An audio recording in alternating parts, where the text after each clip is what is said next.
Et coucou tout le monde, j'espère que vous allez bien ce matin. Donc pour ceux qui ne me connaissent pas encore, je m'appelle Laura, j'ai 36 ans, encore pour quelques semaines. J'habite en Haute-Loire du côté de Sainte-Florine avec ma petite famille et je suis infirmière et j'ai une activité de télépilote de drone professionnel à côté. Voilà. Donc aujourd'hui, je vais vous parler un petit peu plus de mon compagnon, le drone, et un petit peu de la réglementation qui tourne autour, parce que j'avais eu pas mal de questions ces derniers temps. Voilà. Donc du coup, je vous ai fait cette petite vidéo ce matin, ici. Je ne sais pas si vous le voyez, au pied du Moncelet. Donc le Moncelet, c'est là où j'avais fait une de mes premières images. Voilà, j'aime beaucoup venir ici. Et pour la petite histoire, quand j'étais redescendue la dernière fois, justement, je m'étais retrouvée nez à nez avec un petit renard à quelques mètres de là. C'était vraiment chouette, c'est la première fois que j'en voyais un d'aussi près. Enfin bon, voilà, bref. Donc pour ce qui concerne notre drone, donc du coup vous avez déjà dû en voir des bien plus petits, des bien plus grands peut-être. Donc du coup comment il se compose? Donc du coup on a toute la partie moteur électronique, on a des hélices pour voler, on va avoir donc une batterie derrière voilà, pour l'alimenter. On va avoir tous les systèmes de capteurs de détection d'obstacles en fait qu'on peut activer ou non suivant la situation. On va avoir notre caméra qui va nous permettre justement de prendre des jolies photos et des vidéos en 4K. Et puis bon, après toute la partie où on peut mettre une petite carte SD, etc. Voilà. Donc pour télépiloter ça, il nous faut une télécommande. Donc la télécommande, voilà, avec les petits sticks et qui est reliée à la tablette qui va nous permettre en fait justement de voir déjà l'image en temps réel et de pouvoir faire les réglages nécessaires au fur et à mesure de la mission. Voilà un petit peu comment ça fonctionne. Donc pour télépiloter ça, en effet, j'ai passé, on peut dire, un permis de conduire, hein. C'est un peu ça. Euh, pour le drone, on va avoir de la même manière une partie pratique et une partie théorique. Donc la partie théorique, voilà, hein, c'est un peu comme la conduite, hein. Petit à petit, on apprend à conduire notre drone, on fait des slaloms, enfin bon, voilà, pour nous valider la pratique. Donc ça se fait sur une petite semaine en centre de formation. Et après, on a la partie théorique. Donc là, qui se prépare, c'est un peu comme le code, hein. Au final, après, on a un QCM.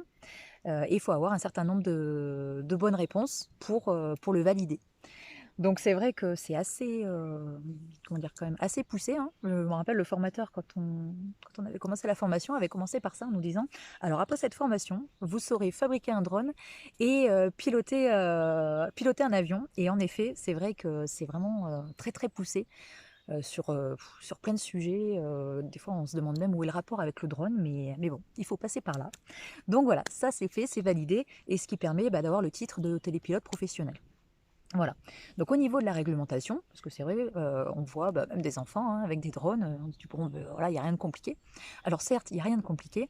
En fait, la réglementation, elle est là, c'est toujours pour la même raison, hein, c'est parce que par rapport aux abus, par rapport aux accidents, où du coup, voilà, la DGAC en fait a émis une réglementation peut-être un peu plus sévère et aussi harmonisée, pardon, avec les autres pays européens, parce que chaque pays avait un petit peu sa réglementation. Donc du coup, voilà, ce qui a été mis en place en 2021 et qui va être en application dans les mois à venir. Donc voilà, après on parlait de scénarios, donc dans situation particulière, donc ça va être plus, voilà, dès qu'on est en agglomération, dès qu'on est près de personnes, ou en fait finalement qu'il existe un danger, c'est là où il va falloir avoir des autorisations. Donc c'est pour ça que, par exemple, quand on demande une prestation, par exemple pour ce week-end, du coup je vais faire des prises de vue sur une kermesse et pour des photos pour les pompiers. Et du coup, il a fallu en amont, ça se prépare, déjà voir sur quel lieu ça allait se passer, sur quelle zone, et du coup pouvoir demander les autorisations nécessaires donc auprès des préfectures.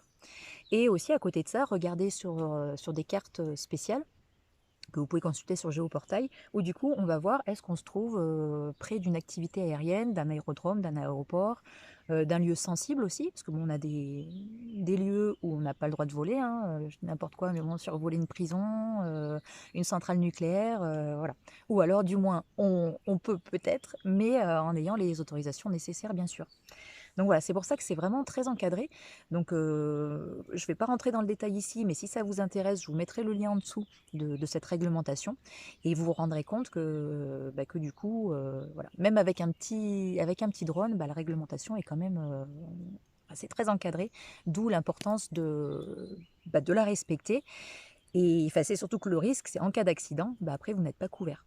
Donc après, bien sûr, en tant que télépilote professionnel, on a une assurance qui est obligatoire également, hein. Voilà, je suis assurée tous les mois, bah, au cas où, on ne sait pas ce qui peut se passer, hein, ou le drone se fait attaquer par un oiseau, ou on ne sait pas. En tout cas, voilà, il y a des assurances pour ça. On est obligé d'être assuré, on est obligé d'avoir notre permis, on est obligé de demander des autorisations. Donc tout ça, voilà, ça se prépare et d'où l'importance que quand vous avez des demandes de prestations, de le faire suffisamment tôt pour qu'on puisse bien la préparer et puis bah, d'avoir du coup le résultat qu'on espère aussi. Parce que voilà, il y a plein de choses aussi à regarder, ne serait-ce que par rapport à l'orientation du soleil, l'image qu'on voudrait avoir, les obstacles qu'il peut y avoir aussi sur la zone, voilà, les arbres, les pylônes. Voilà, il y a plein de choses à regarder. Donc voilà, ça se prépare. Voilà, donc écoutez, bah, si vous avez des questions, n'hésitez surtout pas à m'envoyer un petit message ou du coup à me faire un petit mot, que ce soit sur Facebook, Instagram, ou faire un petit tour sur le site, n'hésitez pas. Et puis sur ce, bah, je vous souhaite une très belle journée avec le soleil et à bientôt.